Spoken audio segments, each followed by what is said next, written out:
Hi guys, I'm Raunak. Today's video is gonna be a bit different. Today I'll tell you why I make WWE videos on YouTube.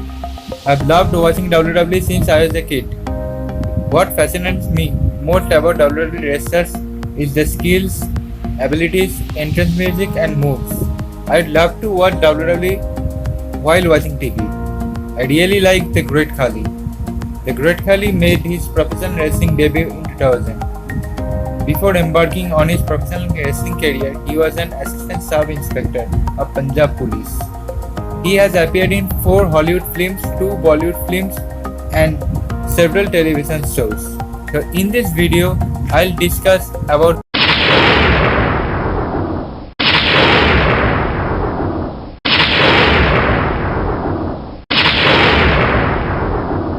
World Wrestling Entertainment, commonly shortened to its trade name WWE, is an American professional wrestling promotion, a global entertainment company.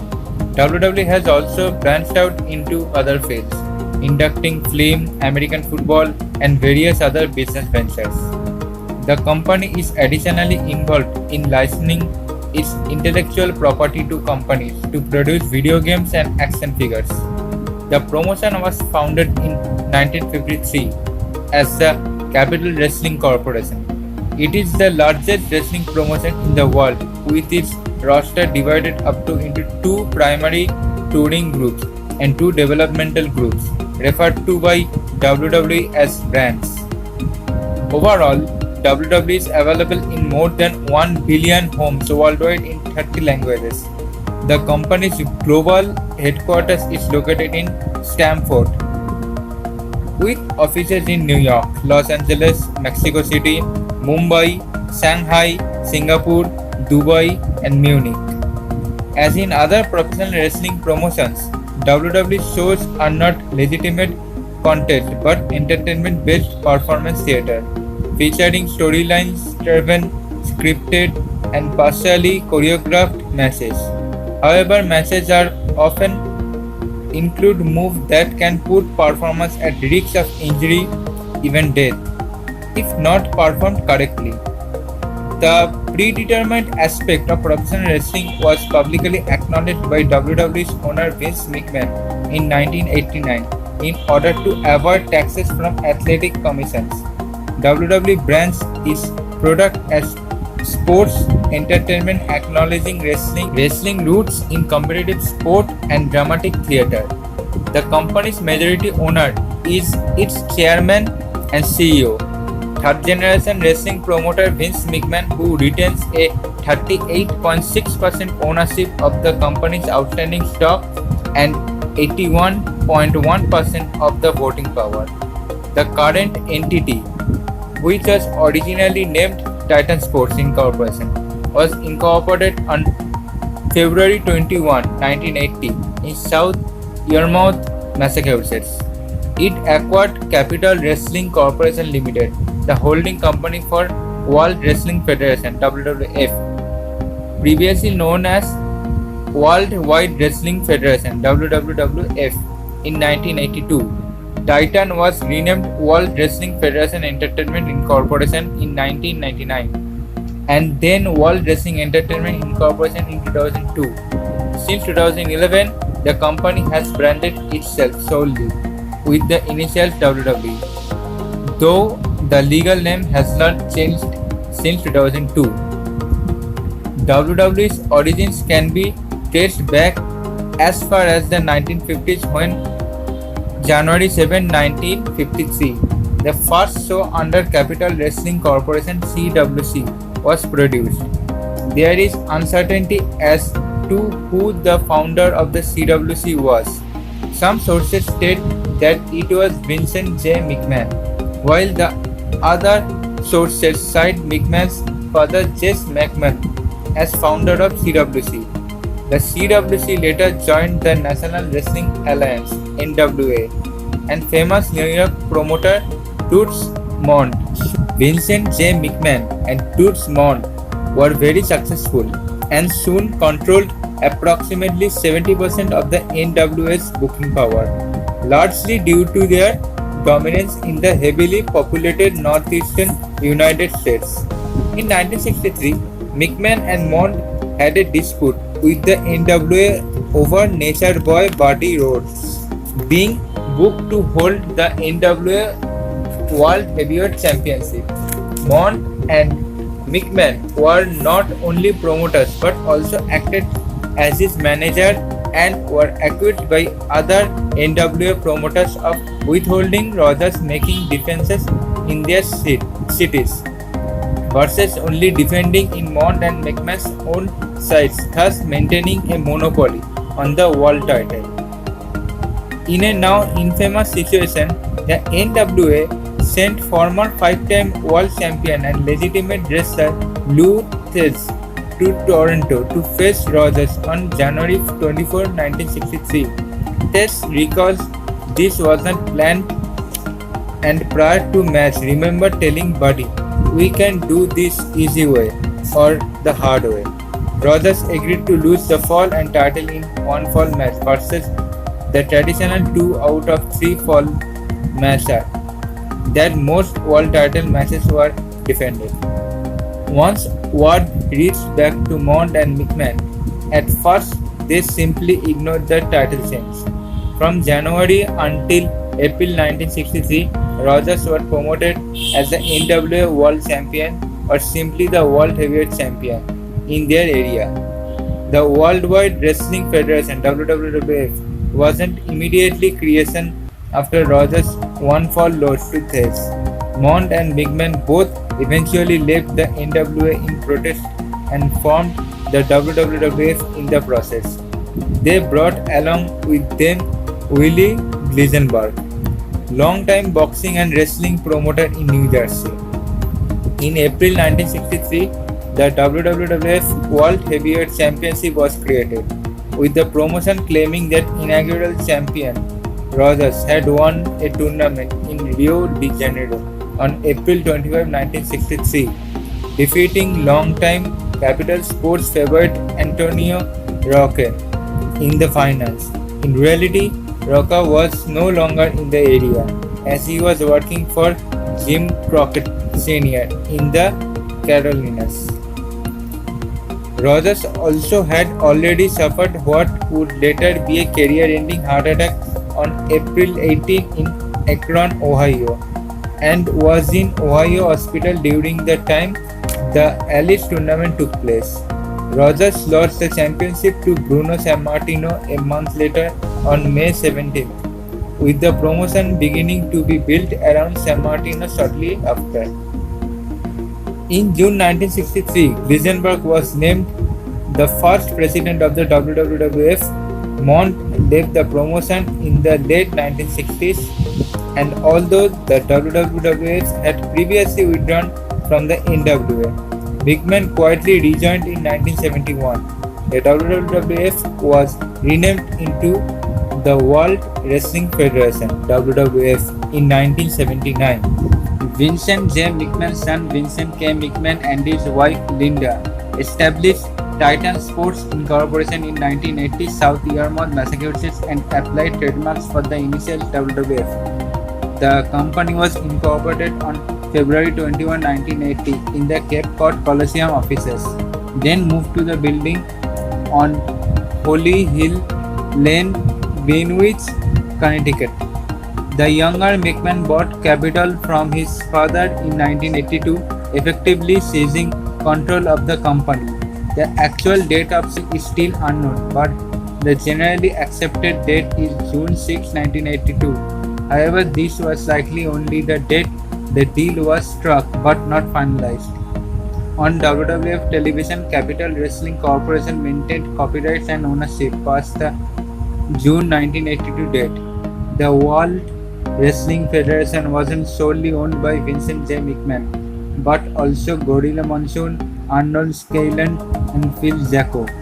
The deal between the two McMahons was monthly payment basis, where if a single payment was missed, ownership would revert to the elder McMahon and his business partners.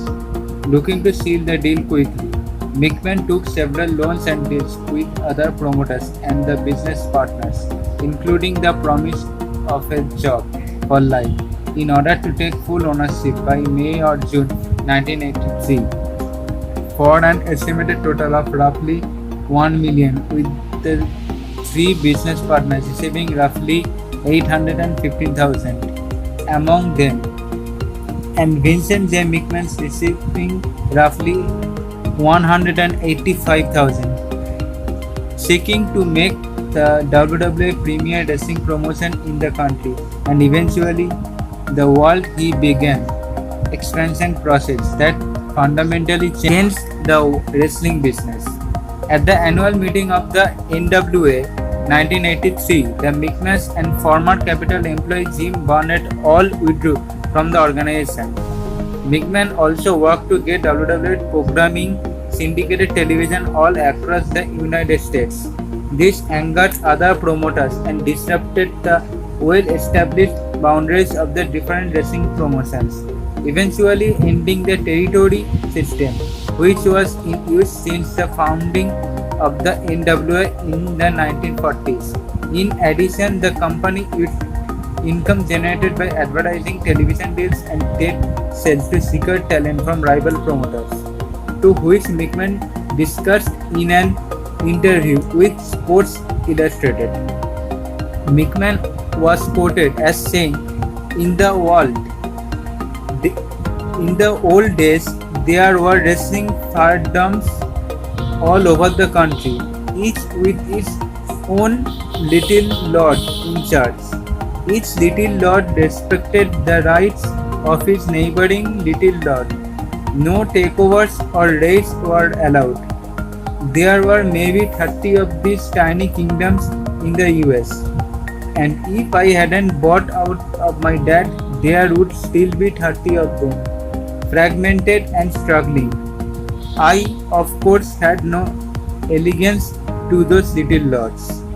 McMahon gained significant traction when he hired American Wrestling Association (AWA) talent Hulk Hogan, who had achieved popularity outside of wrestling, notably for his appearance in the film Rocky III.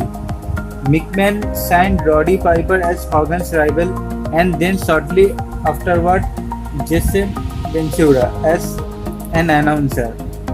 Other wrestling joined the roster, such as the Iron Sheik, Nikolai Volkov, Junkyard Dog, Paul Orndorff, Greg Valentine, and Ricky Steamboat, joining existing stars such as Jimmy Snuka, Don Muraco, Sergeant Slaughter, and Andre the Giant. Many of the wrestlers who would later join the WWF were former AWA or NWA talent. The WWF would tour nationally in a venture that would require a huge capital investment, one that placed the WWF on the verge of financial collapse. The future of the McMahon's experiment came down to the success or failure of McMahon's groundbreaking concept, WrestleMania. WrestleMania was a major success and was and still is marketed as the Super Bowl of professional wrestling. The concept of a wrestling supercard was nothing new in North America. The NWA had begun running Starcard a few years prior. In McMahon's eyes, however, what separated WrestleMania from other supercars was that it was intended to be accessible to those who didn't watch wrestling. He invited celebrities such as Mr. T, Muhammad Ali, and Cyndi Lauper to participate in the event, as well as securing a deal with MTV to provide coverage. The event and hype surrounding it led to the term rock and wrestling connection.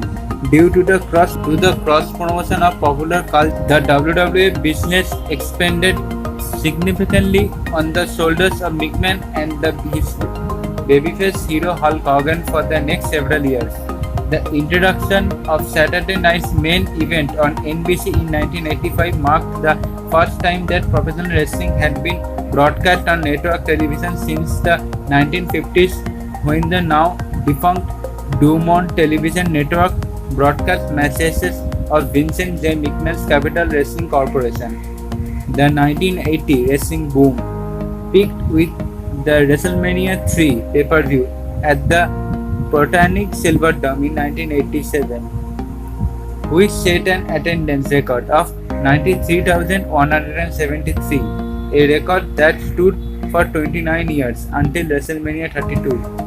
A rematch of the WrestleMania 3 main event between WWF champion Hulk Hogan and Andre the Giant took place on the main event in 1988 and was seen by 33 million people, the most watched wrestling match in North American television history.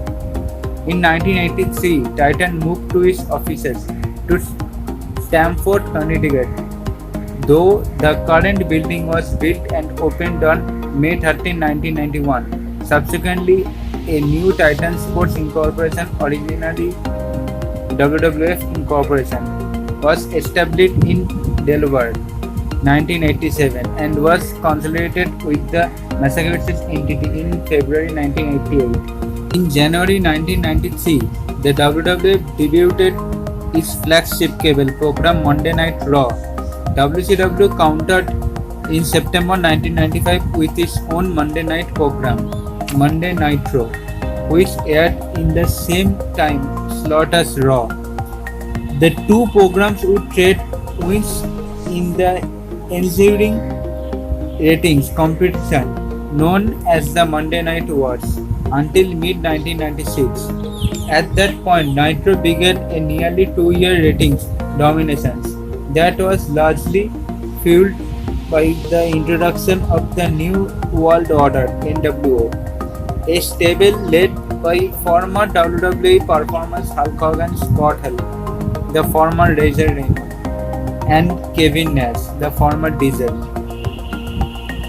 As the Monday Night Wars continued between Raw's War and WCW's Nitro, the WWF would transform itself from a family-friendly product into a more adult-oriented product known as Attitude Era. The era was spearheaded by WWF VP Shane McMahon, son of owner Vince McMahon and head writer Vince Russo. 1997 ended with McMahon facing real-life controversy following Bret Hart's controversial departure from the company, dubbed as the Montreal Screwjob. This proved to be one of several founding factors in the launching of the Attitude Era, as well as the creation of McMahon's on-screen character, Mr. McMahon. Before the Montreal Screwjob, which took place at the 1997 Survivor Series, former WCW talent were being hired by the WWF, including Stone Cold Steve Austin, Mankind, and Vader. Austin was slowly brought in as the new face of the company despite being promoted as an anti-hero, starting with his Austin 360 speech shortly after defeating Jake Roberts in the tournament's finals at the King of the Ring pay-per-view 1996. On April 29, 1999, the WWE made its return to terrestrial television, airing a special program known as SmackDown on the Fielding UPN network. The Thursday night show became a weekly series on August 26, 1999, competing directly with the WCW's Thursday night program Thunder on TBS. In the summer of 1999, Titan Sports Incorporation was renamed World Wrestling Federation Entertainment Incorporation. On October 19, 1999, World Wrestling Federation Entertainment Incorporation launched an initial public offering as publicly traded company, trading on the New York Stock Exchange (NYSE), with the issuance of stock then valued at $172.5 million. The company is traded on the NYSE under ticker symbol WWE. Victory in the Monday Night Wars and aftermath. By the fall of 1999, the Attitude Era had turned the tide of the Monday Night Wars into WWE's favor. After Time Warner merged with AOL, Ted Turner's control over WCW was considerably reduced, and the newly merged company announced a complete lack of interest in professional wrestling as a whole and decided to sell WCW in its entirety. Although Eric Bishop, whom Time Warner fired a WCW president in October 1999, was nearing a deal to purchase the company. In March 2001, McMahon acquired the rights of WCW's trademarks, tape library, contracts, and other properties from Hewell Time Warner for a number reported to be around 7 million. Shortly after WrestleMania 7, the WWF launched Invasion storyline, integrating the incoming talent roster from WCW and Extreme Championship Wrestling (ECW). With this purchase, WWF now became by far the sole largest wrestling promotion in North America in the world.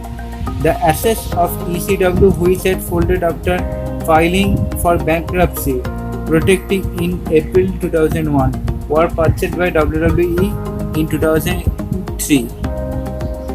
In 2000, the WWF, in collaboration with television network NBC, announced the creation of the XFL, a new professional football league that debuted in 2001. The league had high ratings for the first few weeks, but initial interest waned and these ratings plunged to dismally low levels. One of his games was low-rated primetime show in history of American television. NBC walked out on the venture after only one season, but McMahon intended to continue alone. However, after being unable to reach a deal with UPN, McMahon shut down the XFL. WWE maintained control of the XFL trademark before McMahon reclaimed the XFL brand, this time under a separated shell company from WWE in 2017, with intent to relaunch the XFL in 2020. In May 2002, the World Wrestling Federation announced it was changing both its company name and the name of its wrestling promotion to the World Wrestling Entertainment (WWE) after the company lost a lawsuit initiated by the World Wildlife Fund over the WWF trademark. Although mainly caused by an unfavorable ruling in its dispute with the World Wildlife Fund regarding the WWF initialism, the company noted it provided an opportunity to emphasize its focus on entertainment. In March 2002, WWE decided to create two separate rosters with each group of wrestlers appearing one of their main programs, Raw and SmackDown. Due to the overabundance of talent left over from Invasion storyline, this was dubbed as brand extension. Beginning in 2002, a draft lottery was held nearly every year to set the rosters, with the first draft to determine the inaugural split rosters, and subsequent drafts designed to refresh the rosters of each show. WWE expanded the brand extension by relaunching ECW as a third brand on May 26, 2006. 2 years later, WWE adopted a more family-friendly format and their programming received a TVPG rating. The final ECW program aired on February 16, 2010, after which it was replaced with NXT.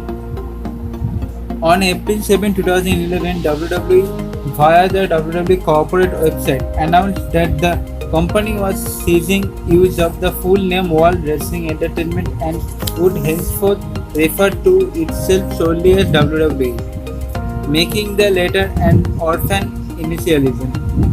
This was said to reflect WWE's global entertainment expansion away from the ring, with the ultimate goal of acquiring entertainment companies and putting a focus on television. live events, and film production. WWE noted that their new company model was put into effect with the relaunch of Tough Enough, being a non-scripted program. Contrary to the scripted nature of professional wrestling, and with the launch of WWE Network at the time scheduled to launch in 2012, later published back to 2014. However, the legal name of the company remains as World Wrestling Entertainment Incorporation. Beginning with the August 29, 2011 episode of Raw, it was announced that Raw would feature talent from both Raw and SmackDown and would be known as Raw Super Show. The Super Show suffix would be dropped on July 23, 2012. Championship previously exclusive to one show or the other were available wrestlers from any show to compete for the Super Show format. Would mark the end of the brand extension as all programming and live events from when the original announcement was made until July 2006 featured in full WWE roster. In 2013, the company built the Sports Medicine and Training Facility WWE Performance Center in the East Orange County, Florida, in partnership with Full Sail University from Winter Park, Florida. The training facility is targeted at career and athletic development for company wrestlers. Full Sail is also home base to WWE's NXT brand, which served as a development territory for WWE. On May 5, 2016, WWE announced a relaunch of brand extension built as the New Era. Following that announcement, Raw and SmackDown now each featured their unique roster, announcers, ring sets, ropes, and championships. A draft took place to determine which wrestlers would appear on what show. SmackDown also moved from Thursdays to Tuesday nights, which began on July 19, the night of the aforementioned draft, and airs live instead of the previous pre-recorded format. On November 29, 2016, WWE introduced a new program specifically for their Cruiserweight division, Wrestlers 205 IBS, and under called WWE 205 Live. The program focuses exclusively on those wrestlers who qualify for the division, the Cruiserweights, who first became a fixture in WWE. The Cruiserweight Classic tournament were originally exclusive to the Raw brand at the onset of the 2016 brand extension before landing their own brand. On December 15, 2016, it was announced that WWE was established a new WWE United Kingdom Championship, with the winner being decided by a 16-man tournament to air on WWE Network, featuring wrestlers from the UK and Ireland. During January 2017, WWE Executive Paul Triple H Levesque said that eventual plan with the new title and tournament was establish a UK-based brand with its own weekly television show. WWE subsequently launched its UK-based brand as an offshoot of NXT UK in June 2018, with Johnny Saint serving as inaugural general manager. Starting in September 2019, NXT had a weekly live 2-hour show Wednesday nights on the USA Network, and WWE began promoting NXT as their third brand. COVID-19 pandemic and return to touring 2020 to present. In March 2020, WWE began to be impacted by the American onset of the COVID-19 pandemic. In mid-March, 3 of the 4 major sports leagues had announced that they would close locker rooms to the media as a precautionary measure. As other sports cancellations and postponements were being announced, WWE officially announced on March 12 that its weekly programs, beginning with the following night's episode of SmackDown, would be filmed at the Performance Center without spectators and with only essential staffs present. The March 11 episode of NXT been recorded at the Performance Center with paying fans, thus being WWE's last event to have ticketed fans in attendance before the pandemic took full effect. WrestleMania 36 was scheduled to take place on April 5 at Raymond James Stadium in Tampa.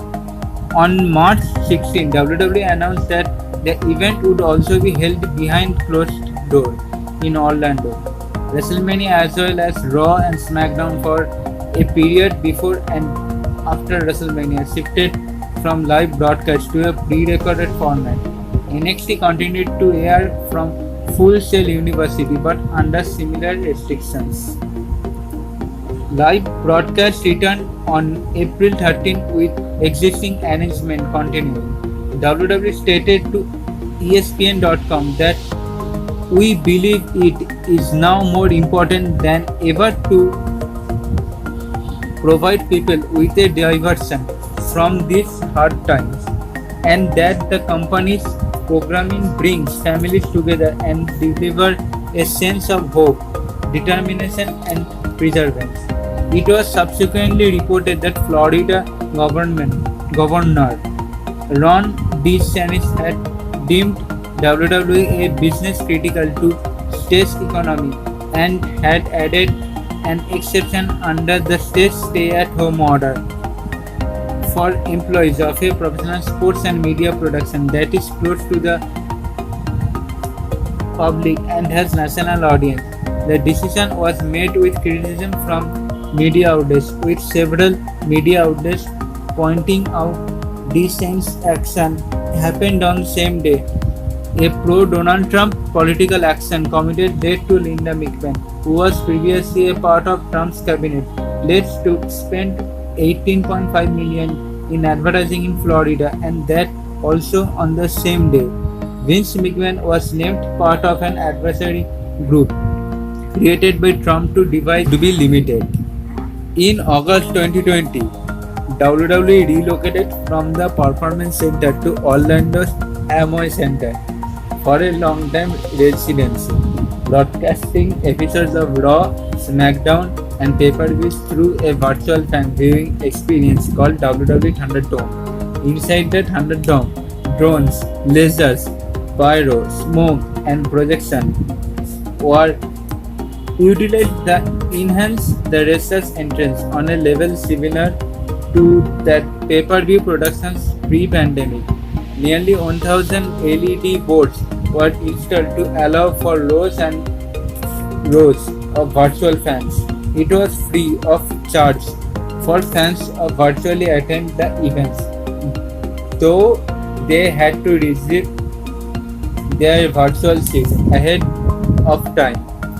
WWE remained at the Amway Center up through early December before relocating the Thunderdome to Tropicana Field in St. Petersburg, Florida. The Thunderdome relocated Union Center, located on the campus of the University of South Florida in Tampa, beginning with the April 12, 21 episode of Raw. In October 2020, NXT events were relocated from Full Sail University to the Performance Center in a similar setup dubbed the Capitol Wrestling Center. It had many of the same features as the Thunderdome, but with a small crowd of select live fans included.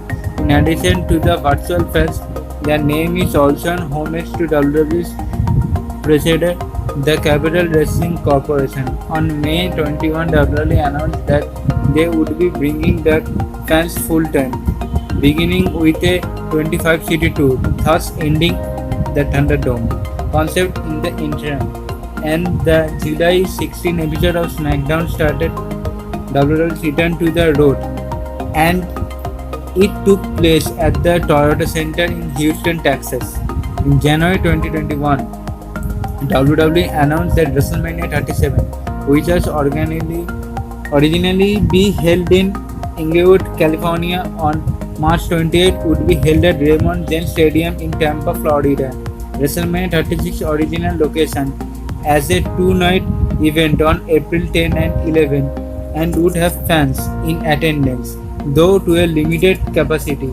This marked WWE's first event during the pandemic to have ticketed fans in attendance with a maximum of 25,000 spectators for each night with COVID-19 protocols in place. Also around this time, WWE announced that the WWE Network in the United States would become exclusively distributed by Peacock on March 18, 2021, ahead of Fastlane and WrestleMania 37. The merger of the WWE Network and Peacock didn't affect the service outside of the United States. NXT was moved to a Tuesday night time slot in 2021 and was rebooted as NXT 2.0 later that year, reinstituting its original function as a developmental territory. The Performance Center became NXT's permanent home base, replacing Full Sail. Maximum capacity crowds resumed and the Capital Wrestling Center name was spaced out. In February 2022, the 205 Live brand was dissolved and the 205 Live show was replaced by a new NXT show called Level Up.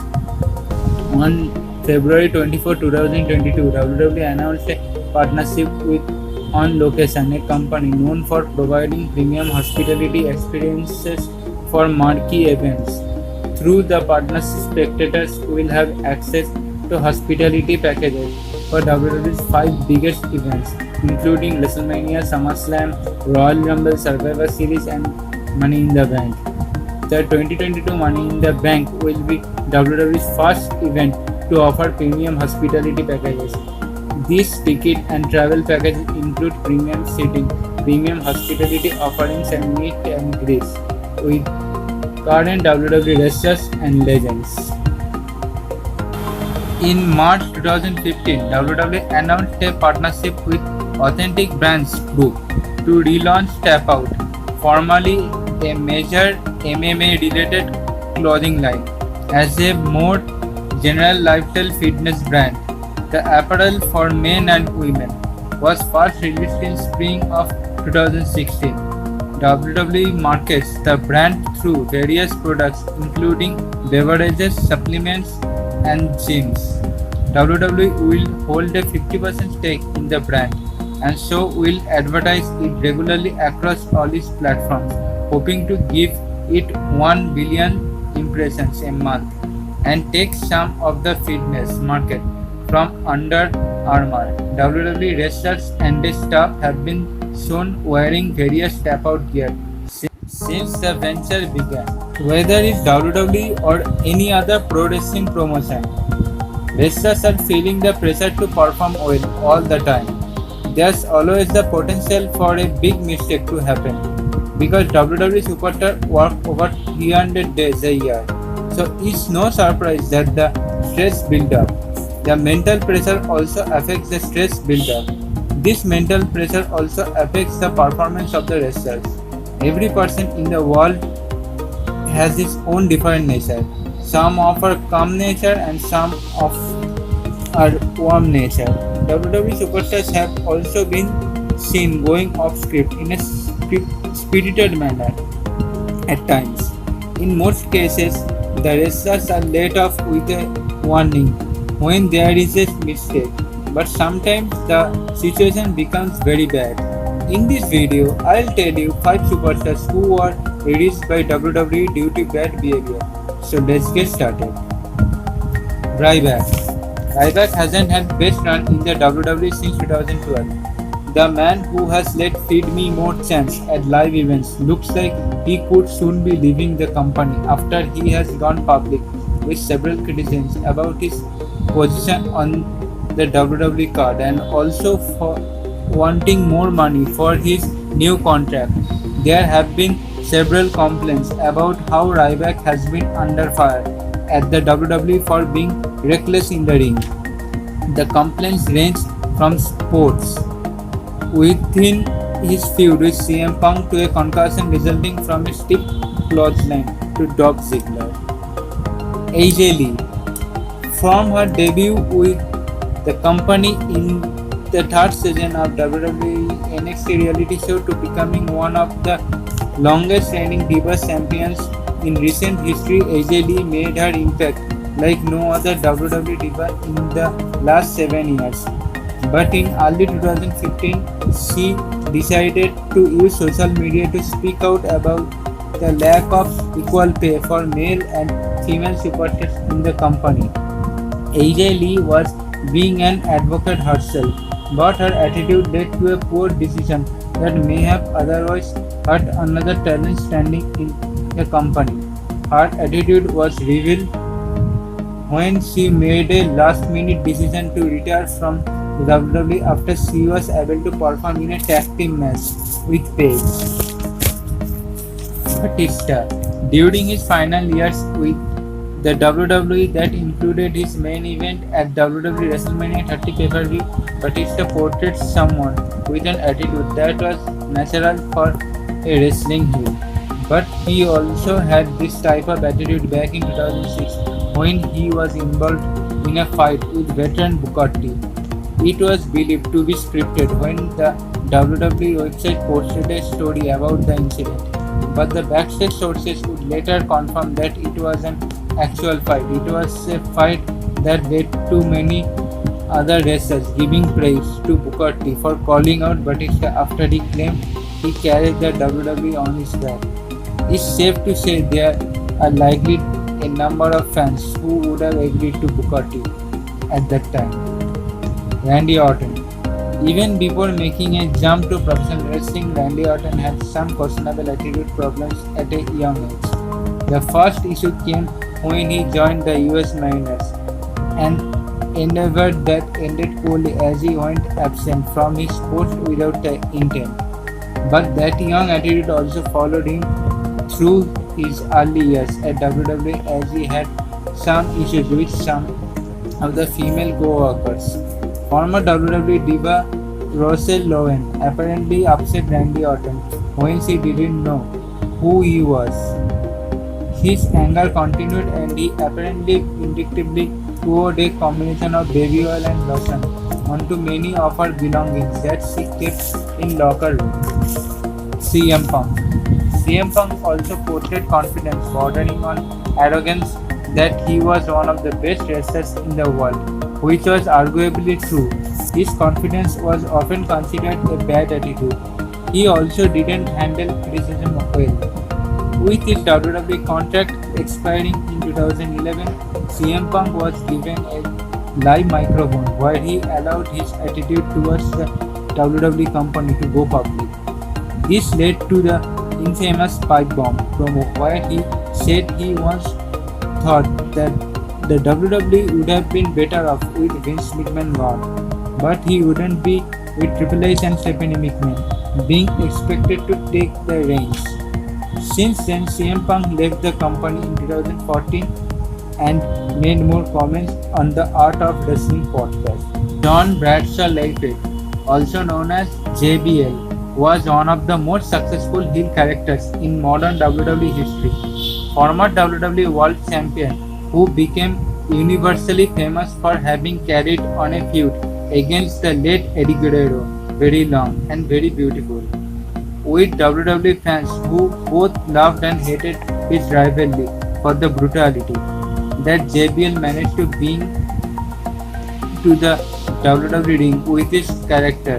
WWE Hall of Famer JBL disclosed he would come out of retirement for the right match.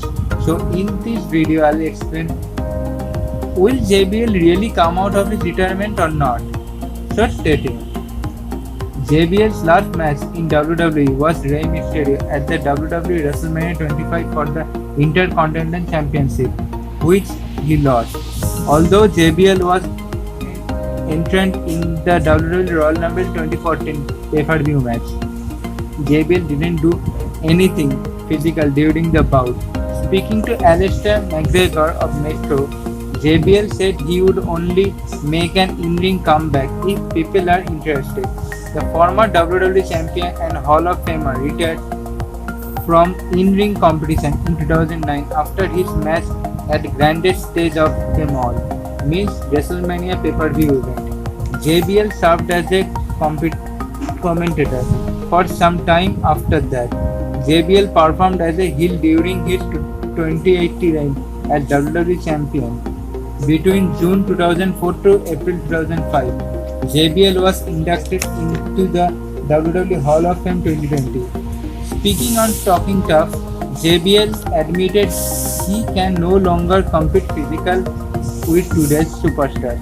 However, JBL is willing to manage an up-and-coming star if the right opportunity comes along. In my personal opinion, JBL has no plans to return to the WWE as an in-ring competitor, but JBL is open to working as a manager. The majority of the WWE managers are shorter than the WWE superstars they represent. Paul Heyman, for example, is considerably shorter than Roman Reigns. WWE Hall of Famer JBL was recently asked by Charlie Hash to come out of retirement after JBL's retirement in 2009. He didn't appear in the WWE for a couple of years. He made his first appearance back on WWE Raw in March 2011. It seemed that the member of the APA would be the special guest referee for a match between Michael Cole and Jerry Lawler. However, this was stopped by Stone Cold Steve Austin, who went on to referee the match at WWE WrestleMania 27 pay-per-view. Later, JBL would spend 7 years as a commentator, appearing on both WWE Raw and WWE SmackDown. The Hall of Famer JBL's commentary may have divided the WWE universe, but it cannot be denied that his voice added sense of Southern style to the show. JBL carved out a legendary career for himself in the WWE. The former WWE announcer achieved tag team success with Ron Simmons as the Acolytes and later as APA. During early 2000s, he created the money-obsessed faction that was JBL. JBL went on to say how his being singles push was WWE champion came at a time when his body was starting to give up on him, and that's the only regret JBL has. JBL went into the WWE WrestleMania 21 pay-per-view as a WWE champion. Although his single run was short, JBL created a strong enough legacy to go down as one of the WWE's best performers of the 21st century. In late 1990s, JBL and his tag team partner Ron Simmons were considered two of the toughest superstars that WWE had backstage and in front of the audience. JBL has opened up about how he got into the wrestling business following the end of his football career. According to the former WWE, he competed in San Antonio, Texas as part of the World League of American Football. His time on the gradation was cut short due to a string of injuries he sustained. JBL signed with the Los Angeles Raiders in 1990. In a recent interview, JBL said that he was always been a wrestling fan, and when he was done with football, he decided to pursue a career in the squad circle. JBL competed in the Attitude Era as Bradshaw before later becoming John Bradshaw LaFave. He was also a star in the Ruthless Aggression Era. He spent the majority of the PG era as a commentator after his retirement from in-ring competition. JBL was inducted into the WWE Hall of Fame in 2020. The class was officially recognized in 2021. JBL is arguably one of the greatest heels in WWE history. JBL said that he had one of the greatest rosters of all time that became that roster that did ratings that he doesn't think will ever be equaled, and so that was a really cool time to be there in WWE. In a recent interview, JBL showed his interest to be a manager of Happy Corbin or Baron Corbin. So guys, would you like to see JBL manage Happy Corbin or Baron Corbin as an in-ring performer? John Cena is done as a full-time competitor because he is 44 years old, and you must be thinking this. John Cena carried the WWE company on his back as the franchise player for well over a decade. He is one of the most technically gifted wrestlers ever. Many WWE fans never missed the match of John Cena in older days. He was the face of the WWE company for 12 to 14 years. I think that is longer than The Rock and Stone Cold Steve Austin. He has been the WWE's top ambassador.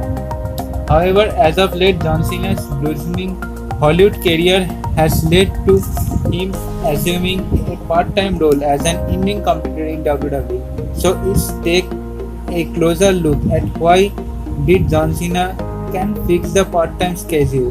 Here are few reasons. Number 1. John Cena had an impressive career in WWE from 2002. He is 16-time world champion and he won 25 championships total throughout his career. But now he is 44 years old and this guy is getting older. Number 2. Professional wrestling is a very challenging sport which requires each performer to execute high-risk activities. WWE superstars get injuries. They put their bodies, career and lives on the line. They have spent years training and have a lifetime of experience. Age in addition to multiple injuries he sustained over the course of his 12 to 14 year career in WWE. Age will inevitably make talent start to slow. What will affect more than age is wear and tear and major injuries. John Cena is slowly transitioning to being a more star. He wants to pursue an acting career, so he is taking more film roles and TV shows. He is currently more involved in Hollywood. Also, movies insurance policies stop him from competing in the ring while filming. That's why he can't do a full-time schedule. He wants to find a balance between Hollywood and the WWE company. Number 3. Now WWE wants to new superstars like Riddle, Keith Lee, Roman Reigns, Seth Rollins, Drew McIntyre. They are the face. Means these wrestlers can run the place, and currently they are making profits by delivering so impressive matches, and they are playing their characters so good. Before John Cena became the face of the company, there were two wrestlers, Stone Cold Steve Austin and The Rock, and now after John Cena, these are the superstars. WWE Hall of Famer Lita made her entrance at the Women's Royal Rumble match at number 26 at the Women's Royal Rumble 2022 pay-per-view. Lita was eliminated by the reigning SmackDown Women's Champion Charlotte Flair. Charlotte Flair got back at the Hall of Famer Lita, who assaulted Charlotte Flair on an episode of SmackDown leading up to Royal Rumble 2022 pay-per-view. However, Lita did secure an elimination herself, as she took out the reigning Impact Knockout champion and longtime rival Mickie James. Lita stayed in the Royal Rumble for almost half an hour. Lita showcased immense strength during the match and gave tough fight to other competitors. Lita made her return to in-ring action at the Royal Rumble for the first time since 2018. The WWE Women's Royal Rumble match met with Becky Lynch and things got rather heated between the two former rivals.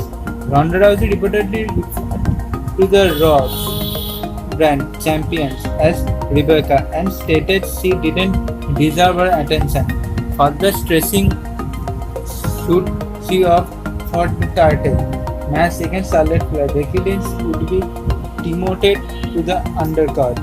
The segment between the two old rivals ended with Ronda Rousey flooring Becky Lynch via judo throw, teasing her with an armbar. But Becky Lynch isn't getting up that easy. After her clash with Ronda Rousey, Lita made her entrance, sporting some big-time Beck's merchandise, which WWE fans are quick to pick up on. The WWE Hall of Famer returned to the company at the weekend alongside a number of other wrestling legends to take part in the 30-women Royal Rumble match. Clearly eager to make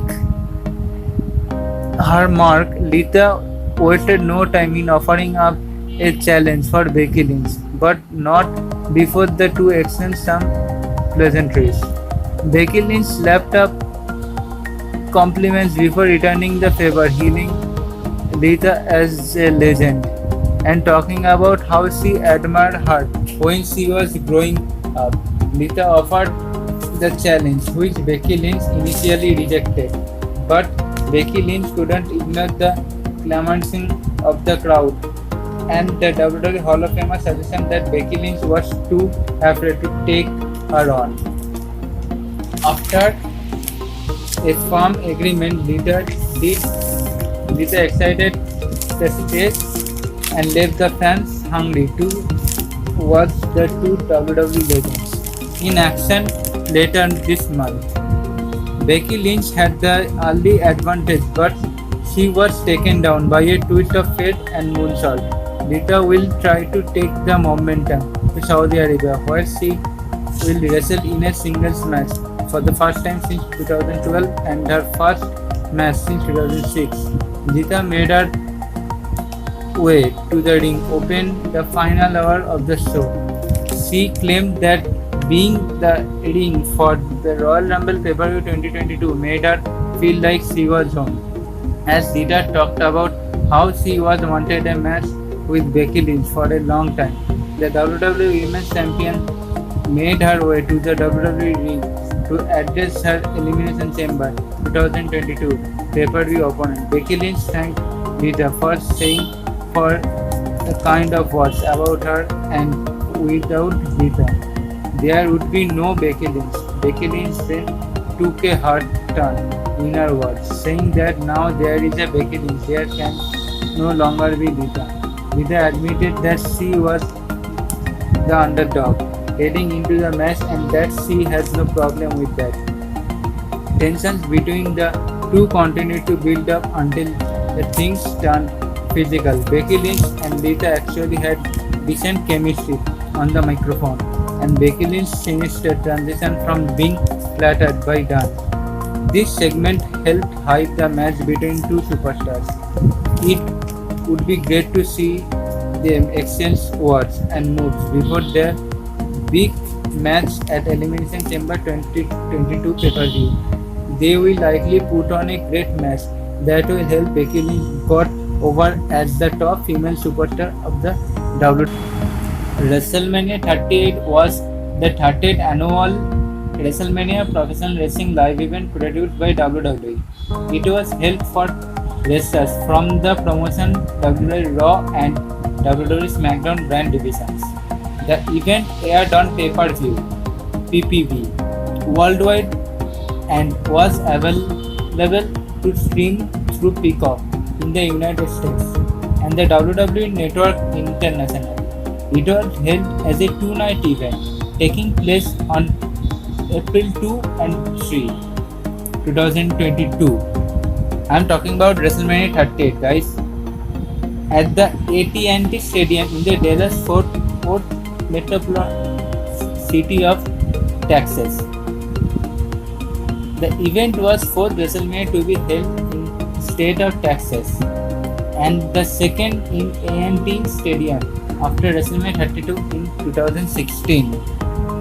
It was the third WrestleMania feature Brock Lesnar vs Roman Reigns in the main event. WWE built the match as the biggest WrestleMania match of all time, which was a winner takes of all match. For the promotions of two world champions, Raw's WWE Championship and SmackDown's Universal Championship, which were held by Lesnar and Reigns respectively, going into the event. The card comprised of a total 16 matches, with 7 of the first night and 9 of the second, in an impromptu match that served as the main event of Night 1. Stone Cold Steve Austin defeated Kevin Owens in a no-holds-barred match, making Austin's first match since WrestleMania in 2003. This encounter had originally advertised as a special edition. WrestleMania 38 was a super hit. Let me tell you the results. The Usos defeated Shinsuke Nakamura and Rick Books via pinfall. Drew McIntyre defeated Happy Corbin or Baron Corbin via pinfall. The Miz and Logan Paul defeated Rey Mysterio and Dominic Mysterio via pinfall. Bianca Belair defeated Becky Lynch via pinfall. Cody Rhodes defeated Seth freaking Rollins via pinfall. Charlotte Flair defeated Ronda Rousey via pinfall. Stone Cold Steve Austin defeated Kevin Owens via pinfall. RK Bro defeated the Street Profits and Alpha Academy via pinfall. Bobby Lashley defeated Omos via pinfall. Johnny Knoxville defeated Sami Zayn via pinfall. Sasha Banks and Naomi defeated Carmella and Queen Zelina. Liv Morgan and Rhea Ripley and Natalia and Shayna Baszler via pinfall. Edge defeated AJ Styles via pinfall. Sheamus and Rick Holland and Boots defeated the New Day via pinfall. Pat McAfee defeated and Roman Reigns defeated Brock Lesnar via pinfall. So if you like this video, then leave a like, share your thoughts in the comment section, press the bell icon of the subscription button, share this video with your friends.